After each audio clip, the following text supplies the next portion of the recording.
বন্ধুরা দেখতে পাচ্ছেন আমার পাশে দাঁড়িয়ে আছে চাকা বাংলা রিপন ভাই, একই সাথে আসছে দুই ভাই। রিপন ভাই, হ্যাঁ ভাই, এই যে আপনি আমাদের নয়ন ভাই, জি খলিল ভাই, জি, উজ্জ্বল ভাই, হ্যাঁ তিনজনে কিন্তু বয়স আমার আপনার কাছাকাছি। জি, কারো বয়স আমার থেকে মধ্যে, কারো বয়স আপনার থেকে বেশি। হ্যাঁ সবাই বিবাহিত এবং সবাই বিয়ে করেছে, দুই একটা করে করেছে নাকি বলেন।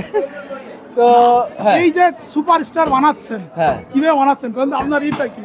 আরে সুপারস্টার তো আমি বানাই না, ওনারা নিজেরাই এক ধরনের সুপারস্টার। আমরা হয়তোবা তাদের কাছে আসি, তাদের বিষয়গুলো একটু সাধারণ মানুষের কাছে তুলে ধরি। বিশেষ করে তারা মাংসের যেহেতু দামটা কম দেয় সাধারণ মানুষকে, আমি যেখানে কম পাবো সেখানেই যাব।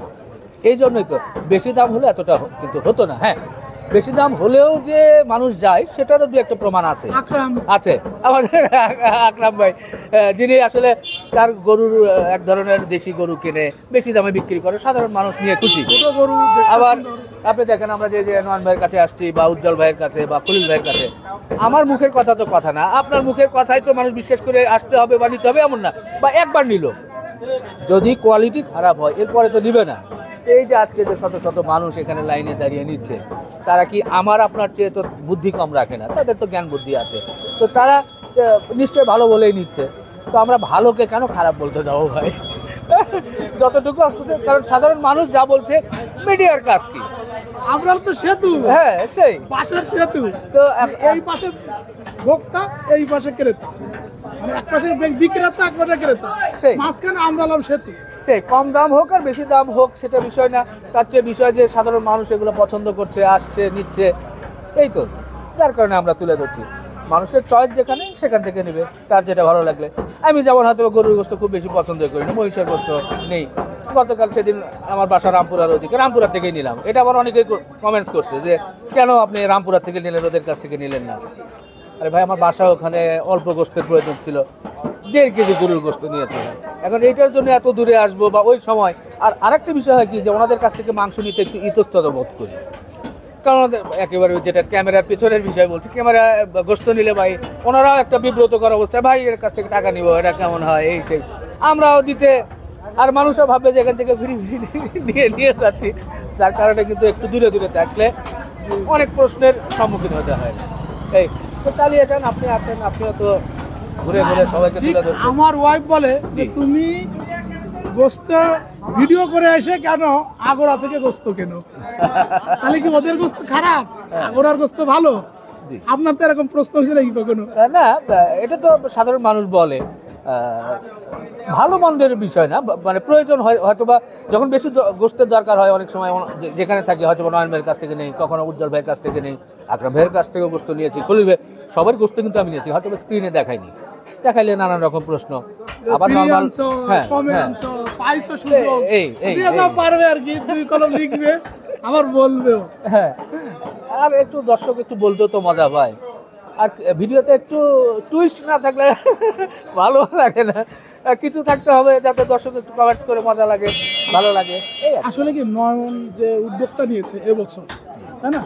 তখন আগের তার যে মিক্সড মাংস ছিল আর এবারে মাংস, দুটোর ভিতরে কিন্তু আকাশ পাতাল ব্যবধান। মাংসের কোয়ালিটি, আমি যতবারই আসি কিন্তু তার গরুগুলো দেখতে যাই, দেখেন দেশি গরু, হ্যাঁ তার এখানে বকনা থাকে, গাভী থাকে, তারপরে মানে সব কিন্তু দেশাল গরু থাকে, এবং চমৎকার ছোট ছোট সুন্দর সুন্দর ষাঁড় থাকে। এবং আজকে যে দুটো মহিষ দোয়াই গেছে, আপনি তো আরো বলে দিয়েছেন হরিণ। আমি বলি নাই, বলেছে নয়ন ভাই, বলার পরে আমারও মনে হয়েছে, যেহেতু বলছে একটু চোখে লাগার জন্য দর্শককে হেডলাইন করলাম। মহিষ আসলে দুটো মহিষ কিন্তু নয়। মহিষ দুটো কিন্তু ও, হরিণ। হরিণের মতো। দেখতে দেখতে খুব সুন্দর ছিল, দেখতে খুব তার সুন্দর, শিং হরিণের মতো। বাঁকানো ছিল, যার কারণে না, আসলে গরুগুলো কিন্তু চমৎকার সুন্দর গরু। জি। এখানে কিন্তু গরুতে বা মহিষে কোনো নাই, কার্পণ্য নাই।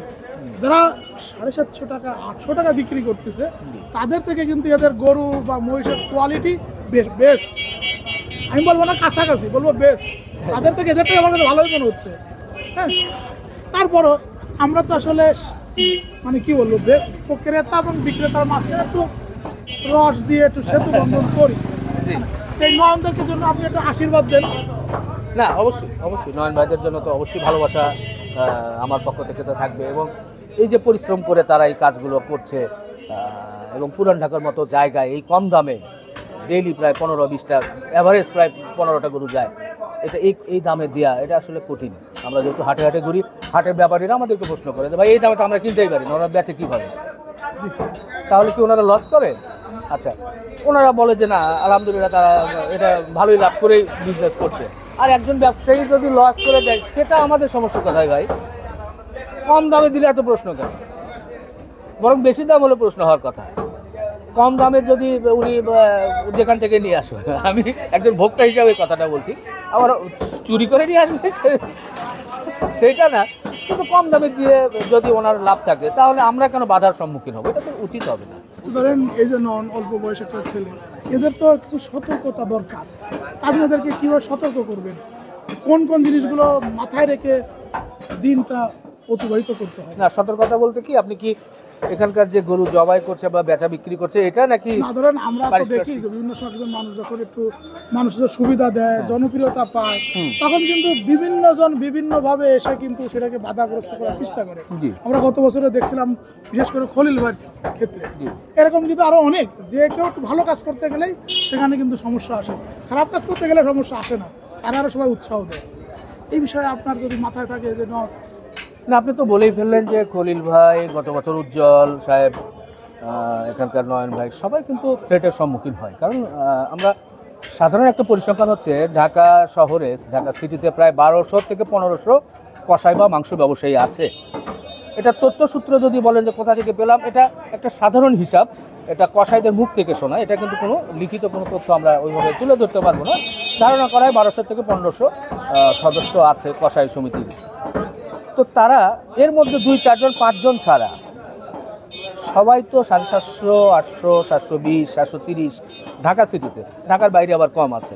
ঢাকার বাইরে ঘুরলাম দেখলাম যে 650। সেই বগুড়ার যেখান থেকে কম দামে শুরু হয়েছিল, বগুড়ার কালু কসাই, সে কিন্তু এখনও 580 টাকায় গরু গোশত বিক্রি করে, এবং সে কিন্তু দেশি গরু বিক্রি করে, শুধু ফ্রিজিয়ান ক্রস না, অরিজিনালি দেশি, কারণ ওদিকে দেশিই পাওয়া যায় গ্রামে।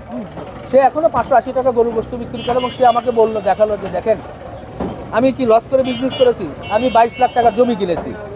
গ্রামের একটা লোক, সে আমাকে বলছে নিজে, আমি কোট আনকোট বলছি, যে 22 লক্ষ টাকার সে জমি কিনেছে এবং নিজে হজ করে আসছে। বললে এগুলো আমি কই থেকে করলাম? 580 টাকা গোশত বিক্রি করে। তো এরপরে আর কোনো প্রশ্ন থাকে না।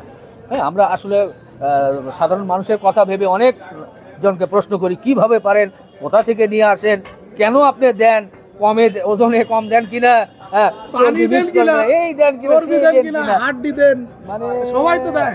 আমরা সাধারণ মানুষের পক্ষ হয়ে বলতে গিয়ে অনেক সময় অতিরঞ্জিত হয়ে যায়। এত প্রশ্ন করা তো মনে হয় ঠিক হয় না। সে কম দামে দিচ্ছে আলহামদুলিল্লাহ, বেশি দামে যারা নিচ্ছে তাদেরকে বলেন তোমার গরুটা কি কয় দাঁত ছিল, এটা দেশি কিনা বিদেশি, ষাঁড় কিনা বকনা, এই প্রশ্ন কিন্তু আমরা যারা বেশি দামের গোশত নিই সেখানে গিয়ে কিন্তু করি না। এই গোশতের ওজন ঠিক আছে কিনা, চোরাই গোশত কিনা, এর ভিতর পানি ঢুকাইছো কিনা, সেগুলো হয় না ভাই। এটাই বাস্তব। কম দাম দিলে নানান রকম প্রশ্নও আসে, এটাও ঠিক। তারপরে হচ্ছে যে দেশি গরু একটু দাম বেশি, দেশাল গরু, দেশি বললেও ভুল হবে, দেশাল গরু জাতের দিক থেকে সবই তো দেশি, নিউজিল্যান্ড বলি, অস্ট্রেলিয়ান ক্রস বলি, যাই হোক, দেশে থাকলেই তো দেশি সেই হিসাবে। কিন্তু দেশালের মধ্যে আপনারা জানেন বা আমরাও টুকিটাকি দেখি যে দেশাল জাতের 2-2.5 মণ 3 মণের গরুর কিন্তু একটু দাম বেশি।